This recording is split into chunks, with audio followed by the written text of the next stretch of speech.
Hello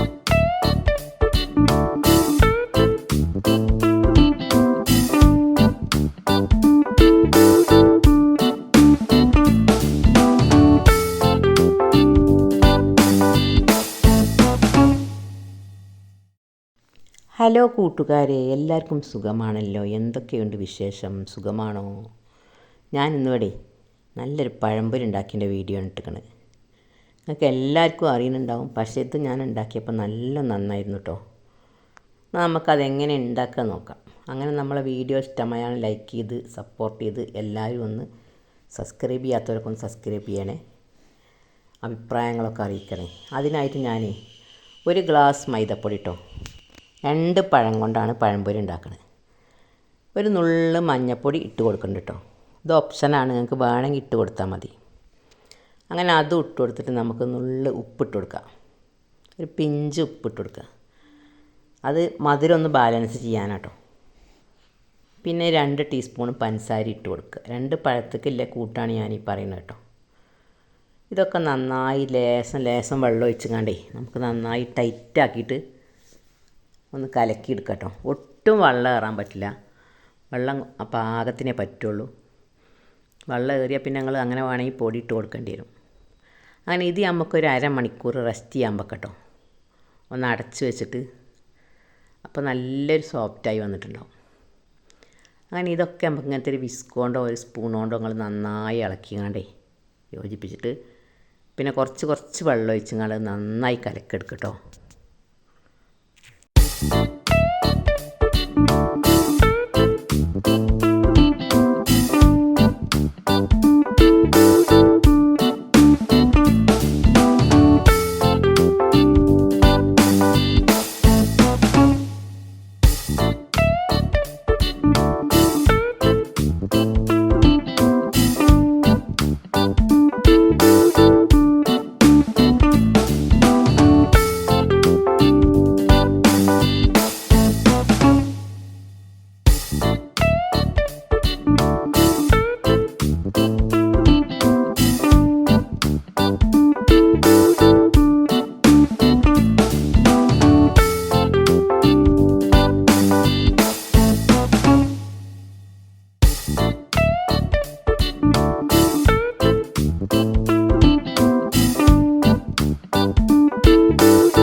അപ്പോൾ ഇതാണ് അതിൻ്റെ കട്ടി കേട്ടോ. ഈ കട്ടിയിലാണ് നമ്മൾ കലക്കി വെക്കേണ്ടത്.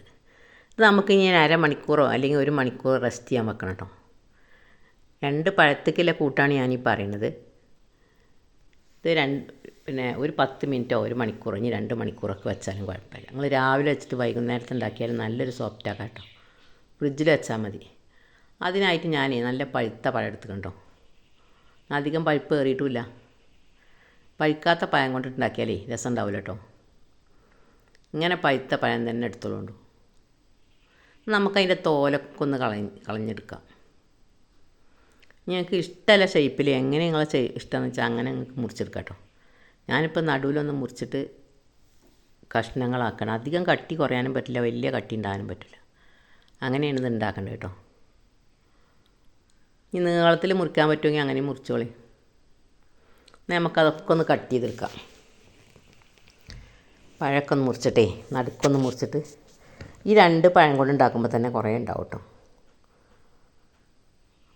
ചിലർ ഇതിലേക്ക് ദോശമാവൊക്കെ ഒഴിക്കാറുണ്ട്. ഞാനിപ്പോൾ അതൊന്നും ഒഴിച്ചിട്ടില്ല. ഞാൻ അങ്ങനെ ഉണ്ടാക്കണത്. മൈദ മാത്രമേ ഒഴിച്ചിട്ടുള്ളൂ. മൈദപ്പൊടി മാത്രമേ എടുത്തിട്ടുള്ളൂ, അരിപ്പൊടി ഒന്നും എടുത്തിട്ടില്ല. ഞാൻ അപ്പസോഡയും അപ്പക്കാരൊന്നും കൂട്ടിയിട്ടില്ല കേട്ടോ.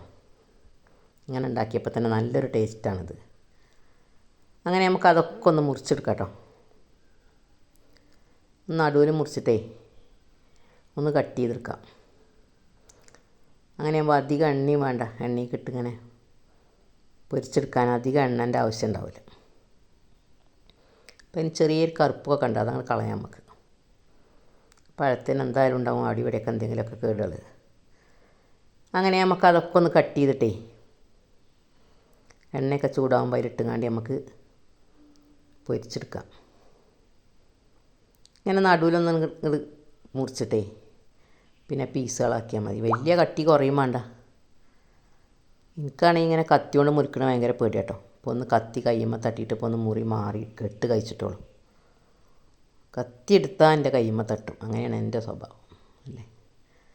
ഞാൻ മുറിക്കുമ്പോൾ കുറച്ച് വല്ലാതെ കനം കുറയൊന്നുമില്ല. കുറച്ച് കൂട്ടാണ്ടാക്കുകയാണെങ്കിലും അങ്ങനെ തന്നെ. കട്ടി കുറച്ച് എനിക്ക് മുറിക്കാൻ പേടിയാണ്. കയ്യുമ്മ തട്ടുന്നില്ലൊരു പേടിയാണ്. തട്ടുകയും ചെയ്യും കയ്യുമ്മേ. അങ്ങനെ കൂട്ടാൻ നുറുക്കാൻ ഇതിനൊക്കെ ഞാൻ കുറച്ച് ബാക്ക് കേട്ടോ. നുറുക്കിയാലും കഷ്ണങ്ങളൊന്നും വല്ലാതെ ഭംഗി ഉണ്ടാവില്ല, ചെറുതാവില്ല. കയ്യുമ്മ കത്തിയിട്ടൊന്നുമില്ല, പേടിയാണ്. അങ്ങനെ നമുക്ക് ഇതൊക്കെ ഒന്ന് മുറിച്ചെടുക്കാം കേട്ടോ. അപ്പോൾ നിങ്ങൾ എന്ത് ചെയ്യണമെന്നറിയോ, നമ്മളെ വീഡിയോ ഒക്കെ ഒന്ന് ഇതുവരെ സബ്സ്ക്രൈബ് ചെയ്യാത്തവരൊക്കെ ഒന്ന് സബ്സ്ക്രൈബ് ചെയ്താണ്ടേ ആ കുഞ്ഞ് ബെല്ലൈക്കനൊക്കെ ഒന്ന് അമർത്തിയിട്ട് നിങ്ങളെ കൂട്ടുകാർക്കൊക്കെ ഒന്ന് അയച്ചു കൊടുക്കുക. എന്നിട്ട് നിങ്ങളിത് ഉണ്ടാക്കിയിട്ട് ഇതിൻ്റെ ഫീഡ്ബാക്ക് എങ്ങനെ ഉണ്ട് എന്നൊക്കെ ഒന്ന് അറിയിക്കുക. നിങ്ങൾക്ക് എല്ലാവർക്കും അറിയുന്നുണ്ടാവും, എന്നാലും അറിയാത്തവർക്ക് വേണ്ടിയിട്ടാണ് ഞാൻ വീഡിയോ ഇട്ടിട്ടു. പഴംപൊരിയൊക്കെ നമ്മൾ അധികം കഴിച്ചിട്ടുണ്ടാവും, ഉണ്ടാക്കിയിട്ടുണ്ടാവും. നമുക്കതൊക്കെ ഒന്ന് മുറിച്ചെടുത്താലോ.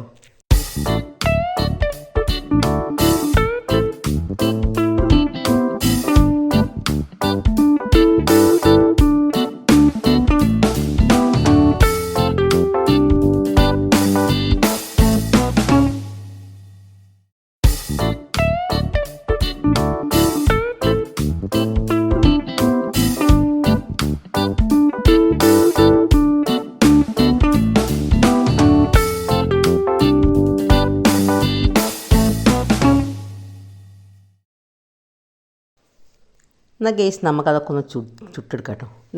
ഇതിനായിട്ട് ഞാനൊരു പാൻ അടുപ്പത്ത് വെച്ചിട്ട് ഇത് ഫ്രൈൻ്റെ ഇതിലാക്കിയിട്ട് നല്ലോണം എണ്ണ ചൂടാകുമ്പോൾ നമുക്കൊക്കെ ഒന്ന് അപ്പുറം തിരിച്ചും മറിച്ചിട്ട് പൊരിച്ചെടുക്കാം കേട്ടോ. എണ്ണ നല്ലോണം ചൂടായിക്കോട്ടെ.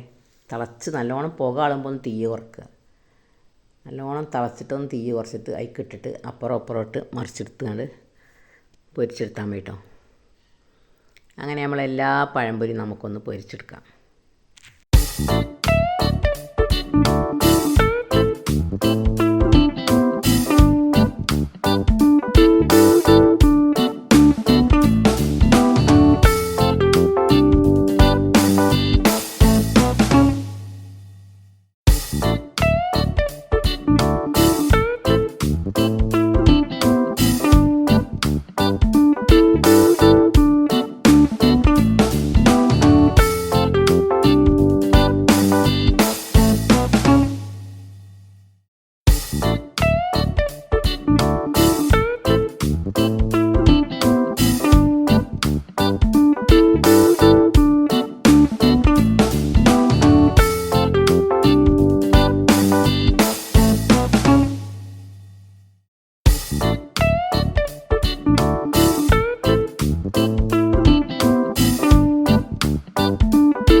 അങ്ങനെ നമ്മുടെ പഴംപൊരികളൊക്കെ നമുക്ക് പൊരിച്ച് തിരിച്ചും മറിച്ച് ഇട്ടുങ്ങാണ്ടേ വേവിച്ചെടുക്കാം കേട്ടോ.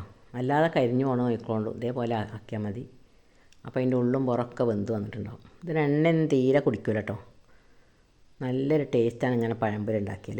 നിങ്ങൾ ഉണ്ടാക്കി നോക്കിയിട്ടൊന്ന് ഫീഡ്ബാക്ക് അറിയിക്കൊണ്ടു. നമുക്ക് എല്ലാ പഴംപൊരിയും പൊരിച്ചെടുക്കാം കേട്ടോ.